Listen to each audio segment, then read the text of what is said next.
All right, we're going to continue on. We've now been joined by William Byron, driver of the number 24 Hendrick Motorsports Chevrolet. We're going to open it up with Jordan. Hey, Jordan Bianchi, The Athletic. Hendrick Motorsports has won 3 straight spring races here. Fall has been a different story for the organization. It seems like Penske has kind of got it covered at that time. Is there a difference between the spring and fall races here that is the difference between you guys winning and losing? Yeah, I think typically there's been a new tire going into the fall, so I don't feel like we've had a repeat tire here at Martinsville in the next era. That's really allowed us to hone in on our setup. So, yeah, that's been I feel like part of the equation, and then honestly just the speed equation. I feel like we've been a step off in the fall. It seems like in the spring everyone's fairly even in the top 5. You know, like the Gibbs cars can be pretty strong, and Penske is kind of not as strong in the spring, it seems like, and then they obviously get a lot better in the fall. So I don't know, based on how things are going lately, I feel like Penske's going to be really good this weekend, and you know, it'll probably be a battle between, you know, all the top organizations. So no tire change, so I think you'll see the normal players that you saw in the fall probably. We're going to go to Chris next. Chris Weaver, WGHP Fox 8 High Point Next Star Media Group.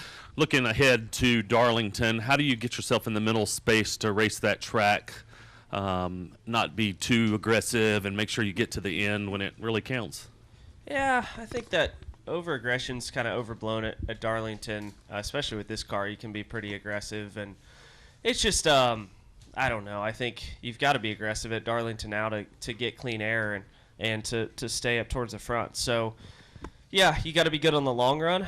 So however you manage that, whether that's setup or driver inputs, you just have to be good on the long run. But, yeah, you can't afford to just kind of ride around in this car at Darlington anymore. It's going to be a lot like Homestead, where you've got to, you know, run the fence and be good at all the different lanes. Mm-hmm. We're going to go to Jordan and then David. At what point in the season do you kind of start assessing who's legitimate contender for the regular season championship and who's kind of, we're not really sure yet? Is it too early, or are we still kind of waiting for this stretch?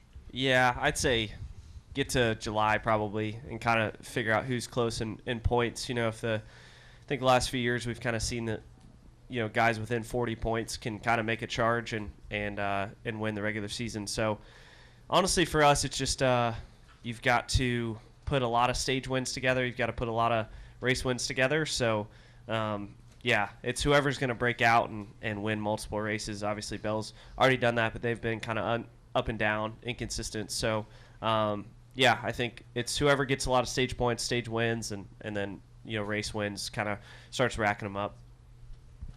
Go ahead, David. David Meadows, Star News, Martinsville, Virginia. How hard is it for you to find patience here at Martinsville to put your car into victory lane? Yeah, I mean, it's kind of the same answer I gave about Darlington. Like, it's you've got to be patient mentally, but physically on the track, I think it's a little bit different. So, yeah, I think just taking care of the components of the car, making sure that you don't get any major damage. These cars are really tough though, so you just got to watch for stack ups and things like that. But when it comes to passing, you've got to really kind of wear the guy in front of you down. So there's no other way to do that than just be aggressive. We're going to go to Dustin, Steven, Barry, and then Jermaine. Dustin Long, NBC Sports. Narrow pit road last week, narrow pit road this week, tight pit road at Darlington. It seems like there have been some more incidences on pit road. Maybe you see it differently, but I'm just curious what you're seeing on pit road and the challenges, especially at these places where it's a narrow pit road and trying to avoid contact and just trying to keep your car clean. Well, so I think a couple things are happening. I think pit road is more competitive than it's ever been. So I feel like the rolling time is more of the equation than the pit stop, by percentage and amount of time. So everyone's getting super aggressive with rolling time, clearing out to a lane. If you can get to the outside lane, that's a huge key because you've got guys merging coming off. But yeah, we've just been to some tight pit roads, I would say, recently, and the pit stops are all super close in timing. Like an 8.5 is top of the board, best pit stop you can have, and then a 9.5 is like a middle of the road to a slow stop. So I think you're just seeing a lot of aggression because the pit stops are so fast and everyone is getting kind of cleared into, like, you can have a decent or a slow stop and you might lose 3-4 spots because everyone's in a really close pile. So I think that's part of it. Steven next. Steven Stump, frontstretch.com. William, you have a half race lead in the points already. You've been fast every race. How difficult is it to keep that hot hand going, especially in this next-gen car, and also considering that nearly 2/3 of your wins have come in the first 8 races of a season? Yeah, I mean, I think we've been traditionally strong at the beginning and the end of the season. It seems like we kind of have a lull in the middle. Obviously, we're trying not to do that this year, so I feel like this is a good start. We've been really consistent. Even if you looked at the years that we've won races traditionally in the spring, we've been very inconsistent. This year, we've been super consistent, just looking for a little bit more pace in the end of the race. So I think for us, we just have to continue to focus on our notebook throughout the weekend, what we can do to perfect the end of the race.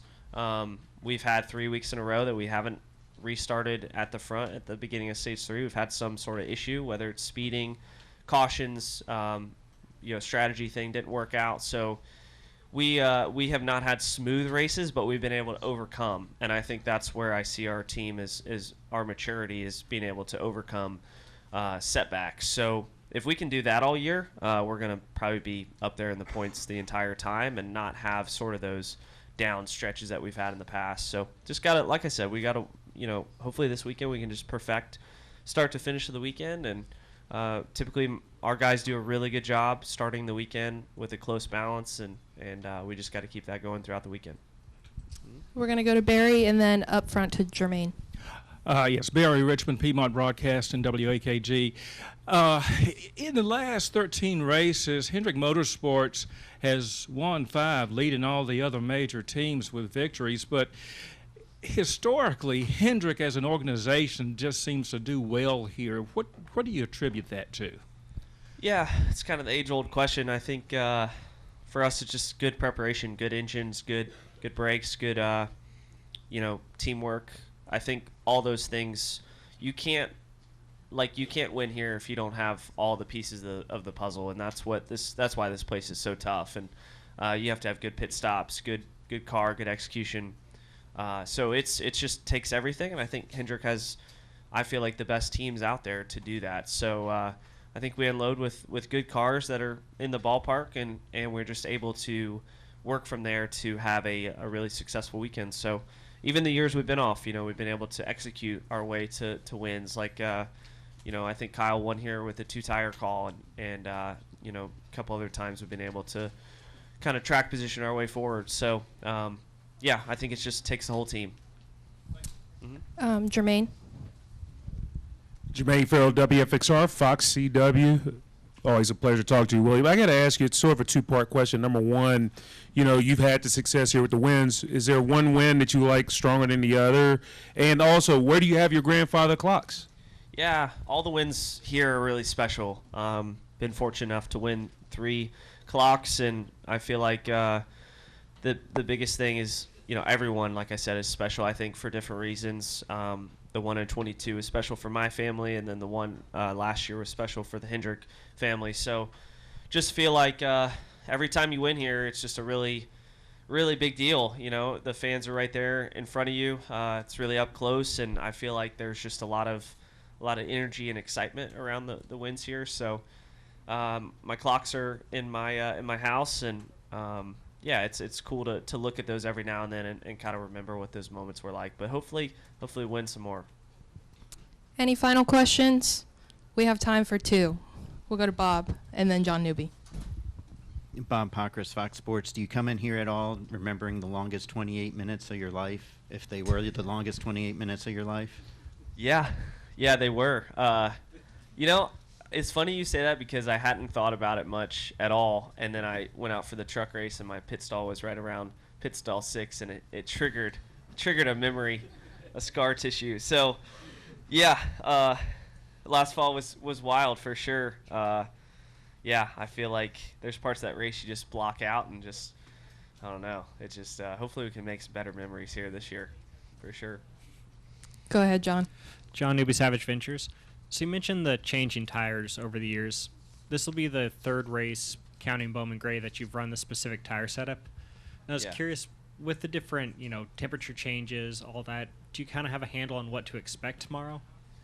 I hope so. I mean, I think we ran this tire at Bowman Gray. We had some issues there, but yeah, I hope so. We can hopefully dial in, some of the things that we need to have with this tire. But last fall was good on this tire. A lot of wear, and obviously like the clumping and the marbling of the tire. So just interested to see how that changes the groove. And the track's been laying a lot of rubber this weekend. I think the kind of core temperature of the concrete is pretty warm this weekend, so it's not getting super cold overnight. So I feel like that's helping lay rubber. So I think you're going to see, like I said, I think you're going to see a really similar race to the fall, and hopefully we've just made those improvements where we can be right there.